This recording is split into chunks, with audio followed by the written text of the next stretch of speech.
आज आपको हम बिहार में जो विशेष सर्वेक्षण चल रहा है उसके बारे में बताएंगे। उसका हम 3 पॉइंट आज डिस्कस करेंगे।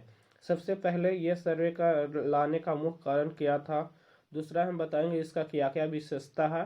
और तीसरा हम बताएंगे कि ये सर्वे में आप लोगों को क्या काम करना है। सबसे पहले हम कारण के बारे में डिस्कस करते हैं। ये सर्वे को लाने का मुख्य कारण निम्नलिखित है। सबसे पहले कारण है कि सरकारी जमीन कोई पता नहीं चल रहा था। सरकारी जमीन था, उसका कोई अता पता नहीं था। कोई भी सरकार अगर प्रोजेक्ट बनाना चाहती तो वह जमीन सर जमीन पर अवेलेबल है ये नहीं था। सरकार जमीन को ही प्रोजेक्ट बनाना चाहता तो सरकारी जमीन ही नहीं मिल पाती। यहाँ पर देख लिए। अगला पॉइंट हम डिस्कस करते हैं। खतियान 6 साल से ज़्यादा पुराना हो गया था। अब जान ही रहे हैं कि कैडेस्टर सर्वे 100 साल पहले हुआ था। सर्वे का कोई डाटा डिजिटल नहीं था। डिजिटल रूप से आप रसीद नहीं कटवा सकते हैं या फिर डाटा पे नहीं कर सकते हैं। लोगों के पास जो जमीन था वो 2 या 3 उससे भी ज़्यादा ऊपर पीढ़ी के नाम पर था, जिससे लोग खरीदने बेचने और रसीद कटवाने में दिक्कत होता था। कोई भी सरकारी फंड आता तो सही आदमी को सरकारी लाभ नहीं मिल पाता, जिससे कहे के मतलब हुआ कि जमीन कोई किसी और का है और लाभ किसी और को मिल रहा है, जिससे सरकार का भी नुकसान होता या एक जमीन पर 2 या 3 आदमी लाभ ले रहा था। आगे बताते हैं। लोग में जमीनी विवाद बहुत बढ़ गया था। हाई कोर्ट में 80% मामला क्या जिसका था, जमीनी विवाद का था। इतना जमीनी विवाद बढ़ गया कि पूरे उसका जमीनियों जोते हुए हैं या उसको जमीनियों दखल किए हुए हैं, जिससे 80% मामला हाई कोर्ट में जमीनी विवाद का ही था। आगे है सरकारी जमीन गर्मजरुआ आम गर्मजरुआ मालिक एसरे हिंद का सर जमीन पर किसी रैयत का दखल है, जिससे सरकारी जमीन का पता नहीं चल पाता था, जिससे सरकार का कोई भी प्रोजेक्ट के लिए जमीन नहीं मिल पाती।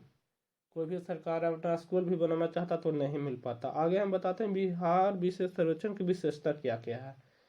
भारत सरकार का एक प्रोग्राम चला था DILRAMP, digital India land record modernisation programme के अनुसार भारत के सभी भूमि को डिजिटल करने का आदेश था। जितना भी भूमि है सरकार का सब डिजिटल रूप से ऑनलाइन होना चाहिए। यह सर्वे 2012 से ही शुरू हो गया था। 2012 का अंदरूनी काम हो रहा था। 2019 में बिहार के 20 जिले में शुरू हो गया और जनवरी 2022 में बाकी 18 जिले में शुरू होने की संभावना था। अंदरूनी काम कहे का मतलब है कि जो खतियान लिखाया था तो कई डेस्टा सर्वे उसको हिंदी में रूपांतरण हो रहा था और नक्शा बन रहा था। बिहार विशेष सर्वेक्षण के सभी डाटा को डिजिटल करना है था। बिहार विशेष सर्वेक्षण की विशेषता में यह सर्वे होने से जमीनी विवाद बहुत कम जाएगा। जो 80% है उस पर बहुत कम जाएगा।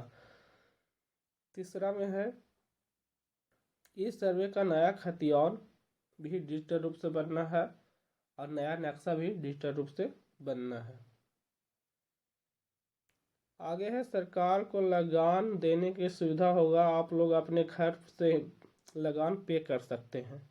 ये सर्वे जब हो जाएगा बिहार विशेष सर्वेक्षण में तो उसे अपने आप घर से ही, जैसे आप मोबाइल अभी रिचार्ज कर लेते हैं ना अपने से, तो उसी प्रकार से अपना लगान भी घर से ही दे सकते हैं। सरकार आप लोग को 14 डिजिट का अकाउंट नंबर देगा, जिसमें आपका जितना भी पूरा जमीन रहेगा खेसरा नंबर उसका रकवा सहित पूरा डिटेल रहेगा।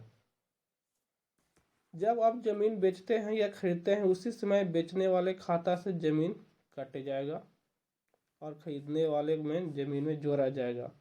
जैसे आप जानते हैं कि जब आप अकाउंट में पैसा जमा करते हैं या किसी के पास ट्रांसफ़र करते हैं तो जो भेजने वाला रहता है उससे पैसा कट जाता है और अदर में जाके जुट जाता है।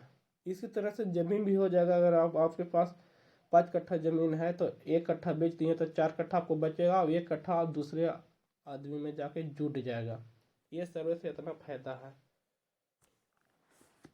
इस सर्वे में सभी खेसरों को XY कोऑर्डिनेट दिया जाएगा, जिससे आप वर्ल्ड में कहीं भी अपना खेत प्लॉट का विवरण देख सकते हैं। आप इतना तक देख पाएंगे कि उस खेत में क्या इस समय बोया हुआ है या परित है, कौन सा फसल लगा हुआ है। सब एक्स वाई कोऑर्डिनेट में अपना खेत का एक्स वाई कोऑर्डिनेट डालेंगे, आपको पता चल जाएगा। इस सर्वे में आप लोग को 3 बार दावा पति करने का मौका दिया जाएगा।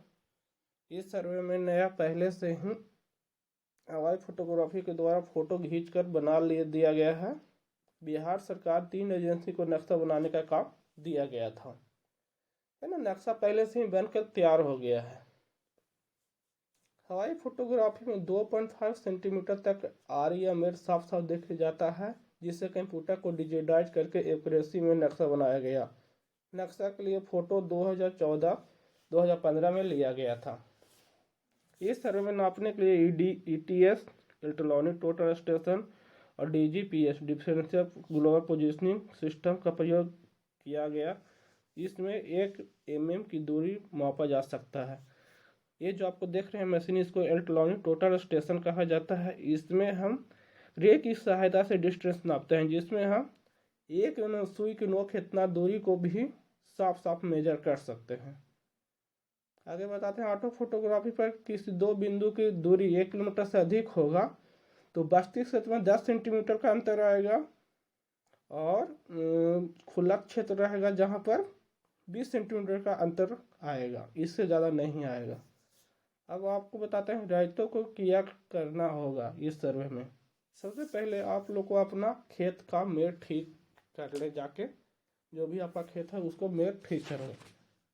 आगे उसको है आपके पास जो भी ज़मीन है उसका कागज उपलब्ध कराने, किवाड़ा निकलवा लें, खतियान निकलवा लें, बंटवारा चार्ट बनवा लें और वंशावली सरपंच के द्वारा या फिर जनप्रतिनिधि के द्वारा बनवा लें। जो ज़मीन है आपके पास उसका रसीद कटवा लें। उसके बाद आप लोग अपना फॉर्म प्रपत्र 2 और 3 भर कर सिविल कार्यालय में जमा करा लें। प्रपत्र 2 और 3 भरने के लिए डिस्क्रिप्शन में लिंक दे दिया जाएगा। Thanks for watching. इसी तरह से सर्वे के लेटेस्ट जानकारी के लिए चैनल को सब्सक्राइब करें और वीडियो को लाइक करना न भूलें, जिससे हमको बनाने में मनोबल मिलते रहे। Thank you. जय हिंद।